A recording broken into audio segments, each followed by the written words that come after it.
Assalamualaikum warahmatullahi wabarakatuh. Salam sejahtera untuk anak-anakku kelas 11 IPA 1 dan IPA 2 di mana saja kalian berada. Ibu harap kalian tetap sehat selalu dan tetap semangat dalam mengikuti mata pelajaran biologi. Oke anak-anak, pada video pembelajaran sebelumnya kita telah membahas tentang struktur sel ya. Kali ini kita akan membahas tentang jaringan tumbuhan ya. Jaringan merupakan sekelompok sel yang mempunyai asal, struktur, dan fungsi yang sama ya. Cabang biologi yang mempelajari tentang jaringan disebut dengan histologi ya. Apabila sel-sel yang berkumpul tersebut adalah sel-sel tumbuhan, maka disebut dengan jaringan tumbuhan ya. Berdasarkan tipe, struktur, dan fungsi sel, jaringan tumbuhan diklasifikasikan ke dalam dua kelompok. Ibu ulangi lagi, berdasarkan tipe, struktur, dan fungsi sel, jaringan pada tumbuhan diklasifikasikan ke dalam dua kelompok, yaitu jaringan meristematik atau jaringan embrional dan jaringan permanen atau jaringan dewasa. Oke, sampai di sini jelas ya. Yang akan kita bahas dalam pertemuan kali ini yaitu struktur dan fungsi jaringan pada tumbuhan, kemudian jaringan penyusun organ pada tumbuhan, dan kultur jaringan pada tumbuhan. Tapi untuk yang ketiga, kultur jaringan mungkin akan kita bahas di video pembelajaran berikutnya. Oke. Sekarang kita lihat ya. Struktur dan fungsi jaringan pada tumbuhan. Kita bahas yang pertama, macam-macam jaringan pada tumbuhan. Tadi di awal pembukaan sudah Ibu sampaikan bahwa jaringan pada tumbuhan dibagi atau diklasifikasikan menjadi dua ya. Jaringan meristem atau jaringan embrional dan jaringan dewasa atau jaringan permanen ya. Kemudian yang dibahas berikutnya adalah pengangkutan pada tumbuhan. Kita bahas dulu yang pertama, macam-macam jaringan pada tumbuhan. Ya, jaringan pada tumbuhan dibedakan menjadi dua, yaitu jaringan meristem atau jaringan embrional dan jaringan dewasa atau jaringan permanen. Oke. Kita lihat dulu jaringan meristem ya. Jaringan meristem ini merupakan jaringan yang masih aktif membelah dan belum mengalami diferensiasi ya. Apa itu diferensiasi? Nanti tolong cari di literasi. Ini tugas literasi kalian yang pertama ya. Kemudian sel-sel penyusun jaringan meristem berukuran kecil, kemudian dinding selnya tipis, memiliki nukleus yang besar, mengandung banyak sitoplasma, tidak memiliki ruang antar sel. Kemudian ciri berikutnya, tidak memiliki vakuola, ya, tidak memiliki vakuola. Kalaupun memiliki vakuola, ukurannya sangat kecil, ya. Dan yang terakhir adalah memiliki sifat totipotensi yang tinggi. Apa itu sifat totipotensi? Tolong cari lagi di literasi. Ini tugas literasi kalian yang kedua. Yang pertama tadi diferensiasi sel, yang berikutnya adalah totipotensi ya.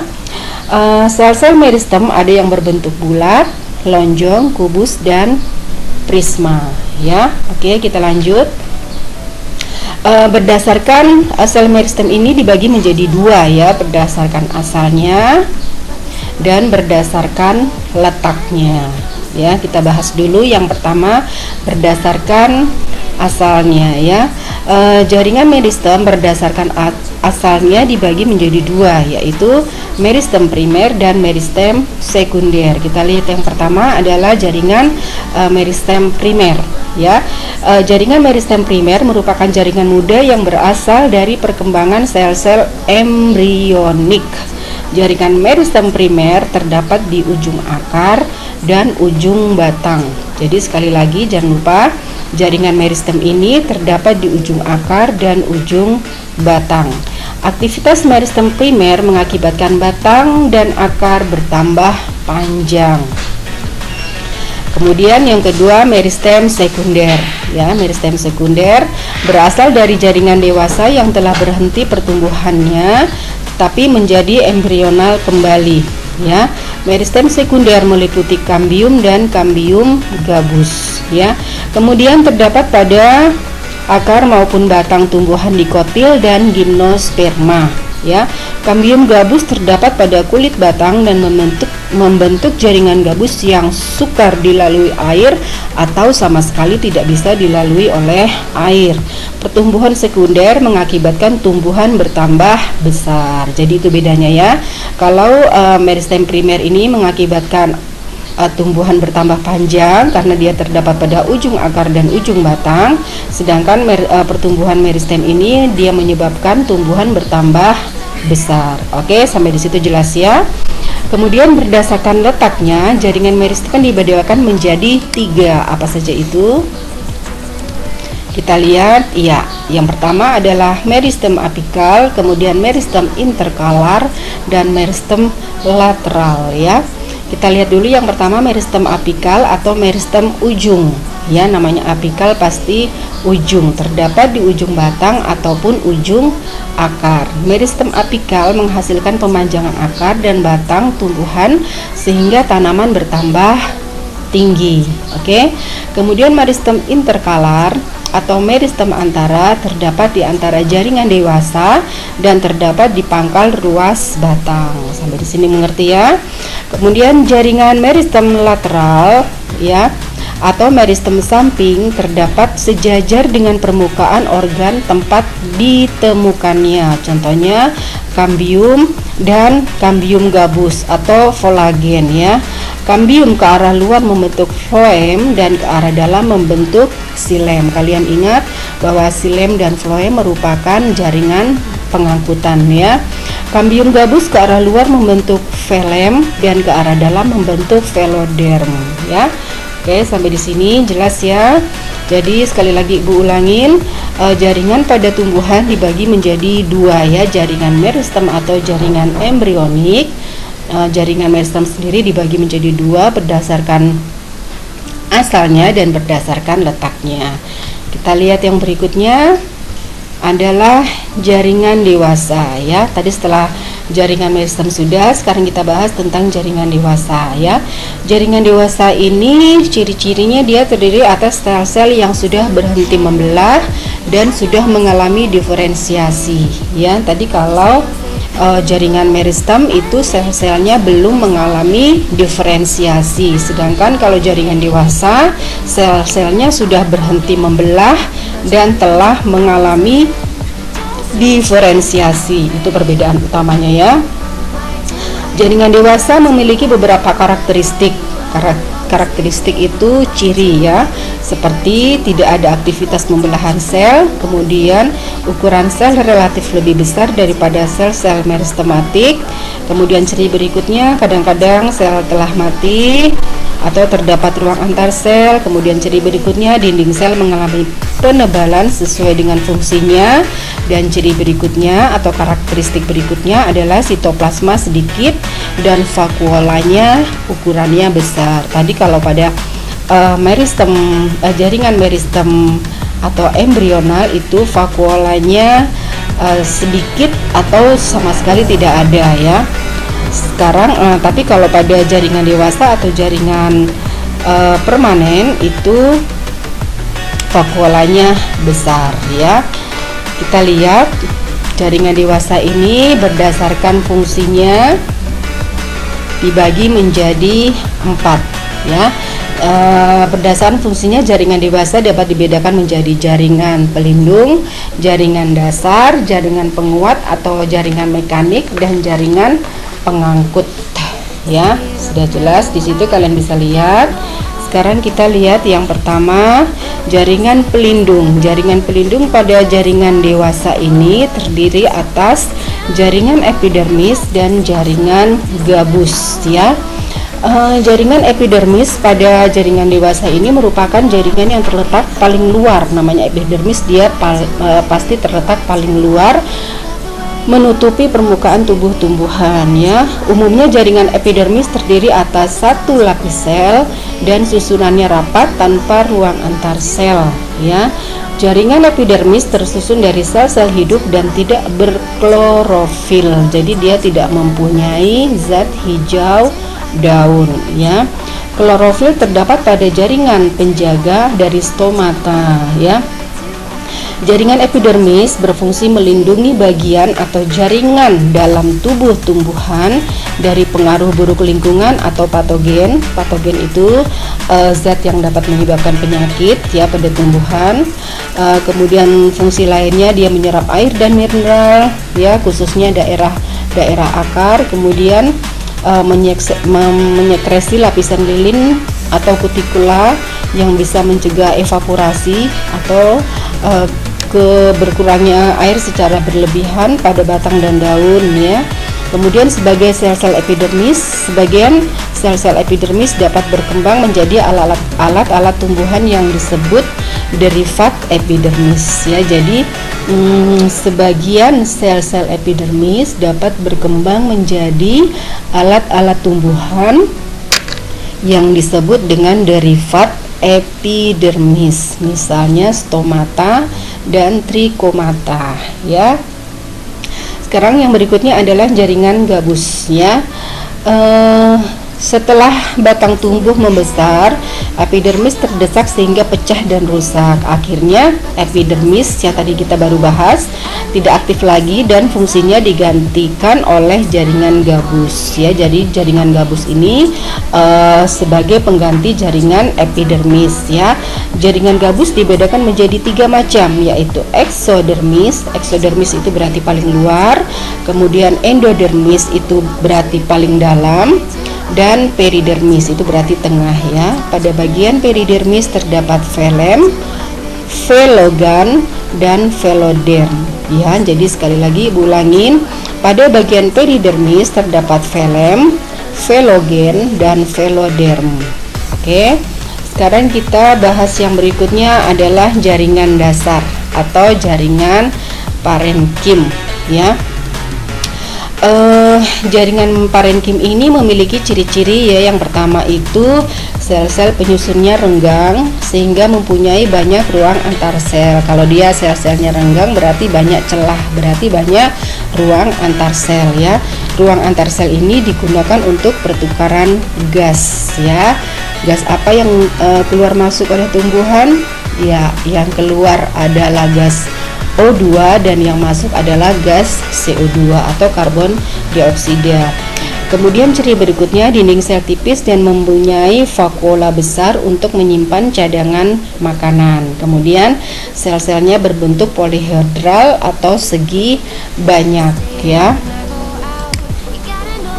Kemudian berdasarkan fungsinya, jaringan parenkim atau jaringan dasar ini dibedakan menjadi 5, yaitu parenkim asimilasi, parenkim pengangkut, parenkim penimbun, parenkim air, dan parenkim udara. Ibu ulangi lagi, sekali lagi, berdasarkan fungsinya, jaringan parenkim dibedakan menjadi 5, yaitu parenkim asimilasi, parenkim pengangkut, parenkim penimbun, parenkim air, dan parenkim udara. Oke, sampai di situ tolong ingat baik-baik, ya. Sekarang kita akan membahas jaringan penguat atau jaringan mekanik, ya. Jaringan penguat pada tumbuhan digunakan untuk memperkokoh tubuh tumbuhan, ya. Jadi seperti tiang, jaringan pada tumbuhan dia harus mempunyai jaringan penguat atau mekanik agar tumbuhan itu dapat berdiri dengan kokoh, ya. Berdasarkan bentuk dan sifatnya, jaringan penguat dibedakan menjadi jaringan kolenkim dan jaringan sklerenkim, ya. Oke, berdasarkan bentuk dan sifatnya, jaringan penguat ini dibedakan menjadi jaringan kolenkim dan jaringan sklerenkim, ya. Jaringan kolenkim memiliki ciri-ciri. Yang pertama, tersusun dari sel-sel hidup, umumnya dijumpai di bawah epidermis batang, kemudian tangkai daun, tangkai bunga, ibu tulang daun, dan buah. Kolenkim jarang terdapat di akar, ya. Kemudian ciri berikutnya, dinding selnya tidak mengandung lignin tetapi mengandung selulosa, pektin, hemiselulosa sebagai penguat pada organ-organ tumbuhan yang masih muda atau bagian tubuh tumbuhan yang lunak ya. Kemudian ciri berikutnya merupakan penguat utama organ tumbuhan yang masih aktif mengadakan pertumbuhan dan perkembangan. Oke. Kemudian kita bahas jaringan sklerenkim ya. Ciri-ciri dari jaringan sklerenkim ini banyak ya, yang ibu sebutkan 4 saja. Yang pertama, terdiri atas sel-sel mati dengan dinding sel yang tebal. Kemudian hanya terdapat pada organ tumbuhan yang tidak lagi mengadakan pertumbuhan dan perkembangan. Kemudian ciri yang ketiga merupakan bagian atau merupakan jaringan penguat dengan dinding sekunder yang tebal dan terdiri atas lignin ya. Jaringan sklerenkim terdiri atas serabut sklerenkim dan sklerate. Ibu ulangi sekali lagi. Jaringan sklerenkim terdiri atas serabut sklerenkim dan sklerate ya. Serabut sklerenkim berupa benang panjang dalam berkas pengangkut. Serabut biasanya merupakan suatu seludang yang berhubungan dengan berkas pengangkut atau dalam kelompok yang tersebar di dalam xilem dan floem. Kalian ingat ya, xilem dan floem ini merupakan jaringan pengangkutan pada tumbuhan ya, merupakan berkas pengangkut atau jaringan pengangkut pada tumbuhan. Kalau xilem itu fungsinya mengangkut makanan dan unsur-unsur hara dari dalam tanah ke seluruh tubuh tumbuhan, sedangkan kalau floem itu mengedarkan hasil fotosintesis dari daun ke seluruh tubuh tumbuhan. Itu konsep, jangan sampai lupa ya. Kemudian sklerate atau sel batu terdapat pada semua bagian tumbuhan, terutama di dalam kulit kayu, pembuluh tapis, buah, dan biji. Sklerate yang terdapat soliter di antara sel-sel lainnya disebut idioblast. Ya, disebut idioblast. Sel-sel sklerate juga dapat terhimpun menjadi kelompok sel keras di antara sel-sel parenkim di sekelilingnya. Oke, sekarang kita masuk di jaringan pengangkut. Oke, tadi sudah ibu sebutkan jaringan pengangkut itu dibagi menjadi dua, yaitu xilem dan floem ya. Xilem ini berfungsi mengangkut air dan unsur hara dari akar ke daun atau dari bawah dari akar ke seluruh tubuh tumbuhan. Sel-sel penyusun xilem umumnya sudah mati dengan dinding sekunder yang sangat tebal tersusun dari lignin sebagai jaringan penguat. Xilem terdiri atas unsur trakeal atau trakea dan trakeit ya. Kemudian serabut xilem dan parenkim xilem ya. Kemudian floem ya, floem, jaringan floem ini, jaringan floem berfungsi mengangkut dan mengedarkan zat-zat makanan hasil fotosintesis dari daun ke seluruh bagian tumbuhan. Tadi sudah ibu sampaikan ya. Floem terdiri atas berbagai macam bentuk sel hidup dan mati, yaitu meliputi unsur-unsur kibral, yaitu sel-sel tipis dan komponen buluh tapis, sel-sel pengiring, sel albumin, parenkim floem, dan serabut floem. Oke, sampai di sini jelas ya. Kemudian ciri-ciri jaringan floem ini ada 5 ya. Untuk tugas literasi kalian yang ketiga, tolong cari ciri jaringan floem ya. Ibu minta kalian cari 5 ciri jaringan floem. Tadi tugas literasi yang pertama itu kalian cari apa itu diferensiasi pada tumbuhan, kemudian apa itu totipotensi, kemudian tugas literasi yang ketiga adalah 5 ciri dari floem. Oke. Berikutnya pengangkutan pada tumbuhan ya.